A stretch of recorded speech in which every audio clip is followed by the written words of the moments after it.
what we got right here? What we got right here? This was a video that was sent to me. Why Drake just officially quit rap? All right, so let's see what we got over here. All right, so salute to this content creator, fantastic hip hop. Y'all go check him out. Let's see what video he made. All right, so let's see what he got. Let's see what he got. Entire industry coming back out recently with new music and moments that are trying to shift where the spotlight has been at in hip-hop. This has not stopped Drake from continuing to stay active during this time where this summer has just become a public humiliation of him. But at this point, where Drake was once just throwing anything at the wall in terms of the antics he was pulling and the features he was releasing and hoping they would stick, now Drake has finally adopted an actual strategy at this point to try and— Man, come on, man. Hell, yeah, quit, bro. I'm not even gonna rewind that shit. Come on, bro. Hey, yo, what the fuck? Pause. What? Pause, bro. Good. That ain't even cool, man. Come on, man. Save his image and brand following his beef with Kendrick Lamar, which is shockingly that now he is trying to save his reputation in a way that I don't think anybody would have expected, because Drake has quit rapping as a whole, and with his recent features, from his Camila Cabello collabs to his— Oh, okay.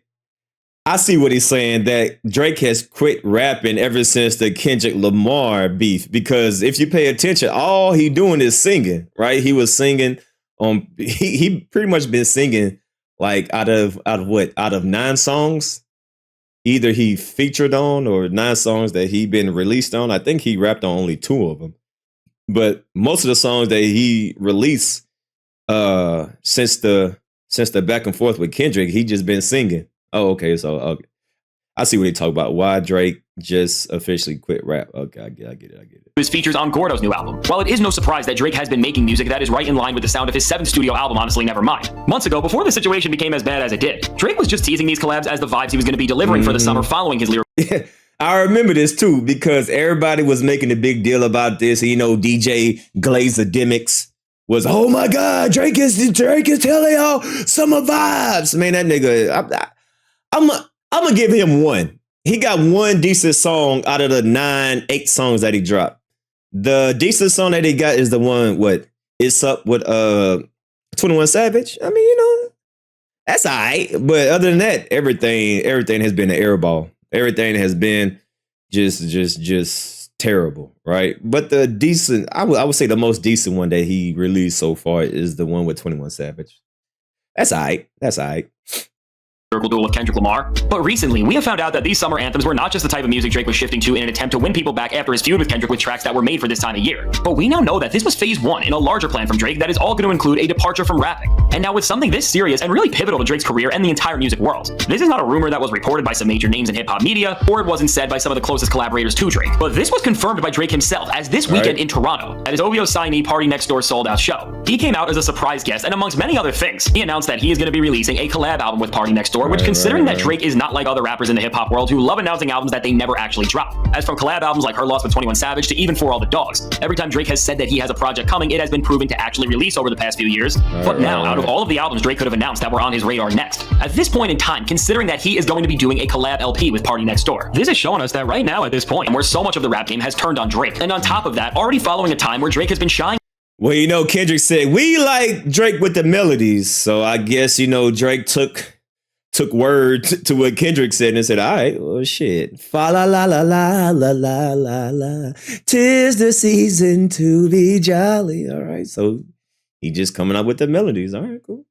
Away from actually rapping more than he has in years with all of the music he has released this summer. This album is really going to put into perspective that Drake has given up on rapping, and as Drake also only performed his catalog of R&B tracks as he came out at this Partynextdoor concert for over an hour, without even doing one of his songs that leans into the hip-hop world just one bit. Beyond the sheer prospect of this record, all of the writing is already on the wall that Drake is putting down the pen and paper, or his ghostwriter's pen and paper, I don't know, but when we actually understand why Drake is doing this, things become a little more confusing, and the reason why this is because although Drake is ignoring rap for the time being, and he is now trying to not just avoid the space where so many people have turned against him, by releasing a collab album with Partynextdoor, who is a signee on his OVO Sound label and is also from Canada. By collabing with this artist, he will be leaning more into his roots than he has in over a decade at this point, and now while Drake may not be rapping against his competition anymore, this decision from his perspective is a strategical move, as by working with an artist from his hometown who is one of the most influential tastemakers in terms of creating the entire music scene in Canada's signature sound and style, Drake will no longer be neglecting his own musical roots and jumping onto the scenes of others, which was of course one of the biggest disses thrown out towards him throughout his entire beef with Kendrick Lamar, because Kendrick humiliated him for turning his back on artists like Partynextdoor and the rest of the music scene from where he's from in favor of working with artists from other regions like Atlanta. And now in addition to this, at this point, with Drake not ignoring the entire music world and being a major pop culture figure, but just exclusively the hip-hop world, we can put together from this that he is trying to remain as a figurehead who is just as relevant as ever, because as we all know, Drake the brand is way too big to not release any sort of major body of work in any year at this point as we have seen. But also, by doing this, aside from meeting his his quota of saturating the musical market and leaning back into his roots before everything fully turns on him. I don't think Drake. And that's what people have been saying too, is like Drake is like, he's like pressed to make all these songs because he signed that huge contract. And it's not like Drake, because like people are like, yo, why don't Drake just relax and just chill? It's like, nah, people are saying that he got to produce these songs because, you know, he signed that huge ass, that a big contract. So, you know, they got him working like a, you know, like a little slave, you know? Fought through that by turning his back on rap. While although Drake is trying to, what really seems like through his eyes, punish every one of his peers in hip-hop for turning against him or even just letting this absolute musical mismatch go down in the first place. Because at this point, as Drake clearly can't win against Kendrick Lamar by actually using his lyrical skill. The only way he's going to be able to answer back to Kendrick or the entire rap world at large in a manner that everybody won't instantly laugh at, considering the quality of his last songs, is by existing outside of it and trying to spread his musical wings and influence wider than ever. And while from Drake's perspective, this wouldn't be the worst idea, when you consider the stakes of this situation he is in and the fact that Kendrick Lamar literally lined out his diss tracks to state that if Drake stops rapping and goes back to being the guy with the melodies and the guy who makes people dance, he will stop coming at him. When you consider this and see how Drake is literally making his opponent's lines come true, all of these actions go from seeming kind of smart on Drake. Literally, it seemed like everything that even right when Not Like Us came out and all those songs, the first song that was released during the back and forth that was non-diss track towards Kendrick was Sexy Red. And then everybody said, oh shit, Kendrick is right. Everybody, like, he's been proving Kendrick to be right this whole time. I see you in Sexy Red. I see two bad bitches. You right. He got to go to Atlanta, get a check balance, 21 Savage, this and that. Then he drops a song with 21 Savage and he goes to Atlanta. And now he making all these songs. We like Drake with the melodies. Like everything that Kendrick says, it seems like Drake is following a suit, which is crazy. Drake's end to just flat out pathetic, because by literally quitting rapping after all of this and showing out harder for these other styles of music, which were always subcultures you popped into but never actually cemented your creative footprint in, Drake has pretty much admitted defeat to the highest degree without even realizing it, because by proving his opponent's words true and literally leaving the thing that he was challenged in after losing, Drake is showing that despite the ridiculous reports from people around him that he has been unfazed and happier than ever since this beef. We now definitively know that this has all been a public act that he has been trying to fool us with, just like this full switch up in sound, and by doing all of this and literally quitting rap, Drake has somehow dug an even deeper hole for himself. I mean, any real MC in the past who has lost a rap beef, no matter how bad. Man, I think the best way that he should do this is just, man, he got to show improve to the pen and the pad. Look, you got to stop all this gangster talk. Nobody believes that you a gangster. Nobody believe all this mob ties. Maybe the people that you rolling with is you know, who you rapping about. But as far as you directly, stop with the gangster stuff. Stop trying to be hard, pause. Stop trying to be mob this and look, just go back to the I Best I Never Had Drake, you know, back to the fireworks with Alicia Keys Drake, and you'll be straight. You know what I mean? Or it just might be that time just to, you know, ride off in the sunset. Because right now, man, it ain't looking too good for you, man.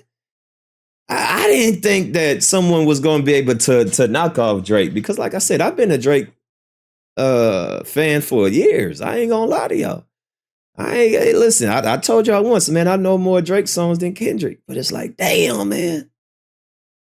So it's not like I'm just hopping on the Kendrick train, pause, but like, hey, I can call a thing a thing. Like, oh shit, wait, hold on. Something ain't right about this nigga. All right, something a little fishy about this nigga. The feud was or how embarrassing it was on their image. For them to come back and get any sort of respect, even the biggest losers knew that they had to keep on rapping and find a way to creatively move forward. And while Drake will never shift the public opinion on the idea that he lost miserably to Kendrick, the best course of action from here and the only way he could actually go and try to shift this narrative would not be to run away or tell your ghostwriters or whoever's writing these songs with you to drop their pens, but it would have been to keep on rapping and find a way to redefine and recontextualize your failure like Jay-Z did with his song after the Nas beef, Blueprint 2, which while this self-titled song from his 2002 studio album did not change the fact that he lost, as the track was amazing, it made people realize that even a loss in rap beef is not going to demolish everything Jay-Z ever did. And even for Drake, he could make this same thing true for himself. But that is true.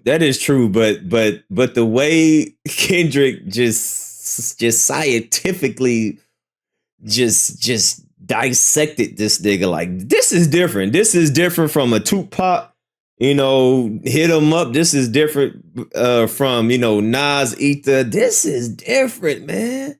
You know what I mean? The way that Kendrick just slice and dice this dude is literally diabolical. right? Everybody using that word now, diabolical. That shit, this is a little bit different. Tupac and Nas didn't make a hit song about a PDF file. You know, it's a different time, different wave. Man, you got presidents playing that at their rally. You got this song being played at the Olympics. You got, man, like everybody listening to this song. So this is just different, man. This is just different. What's up, Bolo? Salute to everybody in the chat. So it's a little bit different. With this sore loser mentality and now this public spiral and meltdown, which has literally led him to deciding that he should just quit making rap music. This is only going to make the hip-hop world remember him in an even more pathetic light, and at the end of the day, the reason why Drake even engaged with Kendrick Lamar in the first place was because he wanted to take the biggest thing Kendrick has had over him, which is, of course, the undeniable respect and love he has from his peers and the culture. Now looking at the outcome of this beef and the fact that Drake is going to be putting the mic down, he is now only going to be remembered in an even worse light for doing this, which at the end of the day makes Kendrick's victory all the more powerful. So with all this said, let me know, what do you think of Drake quitting rap, and how do you think this is damaging his legacy? I can't wait to... And you know what? Think about it, you know, a lot of people said that Jay-Z lost and Nas won, but Jay-Z, you know, just put that behind him, and he created, you know, he kept doing him. So it's not like if you lose a battle, that's it.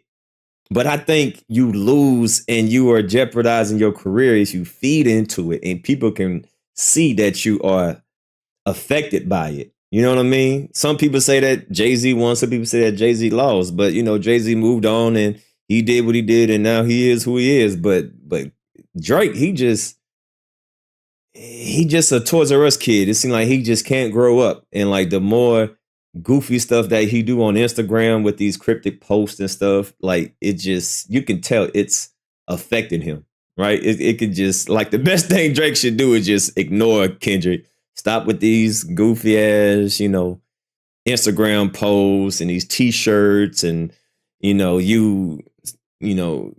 going on your burner account on Fista, and like sneak this and J. Cole. Like, hey, it's just time for you to move on, bro. Like, it's just time for you to move on. Act like Kendrick don't even exist and just keep on making songs. Because if you keep on, all right, if you keep on poking the bear, Kendrick said he got 5 more songs, and I can't wait. All right, so a salute to this. This was a good video, pretty much saying that Drake has quit rapping and now he's singing. You know, he got a song with Partynextdoor, and I ain't gonna lie, man, that goddamn Partynextdoor song with Drake. Got me really gay. Oh, you got wanted, man. I like that song, man. You got bitches. I want you, man. This is my shit right here. I want you. Yeah, hey, I ain't gonna hate, man. This my shit right here. Gotta get ready, guy. Gotta get ready, guy. You got bitches, and I got bitches. Hey, man, that's my shit right there. So, yeah, Drake, you need to stick to this right here, all right? Stop all that gangster talk. You need to stick to this lane right here, because I ain't gonna lie. Hey, man, this is my shit right here. I can't even front. You know what I'm saying? I can't even front, but this shit right here. You got niggas, and I got bitches. You got niggas, and I got bitches. You got niggas, but I want you. Yeah. That right there is, you know, that's just one of them songs that you just can't hate on, man. Hey, man, that shit right there is fire. All right, but moving on. All right. Moving on. What else we got?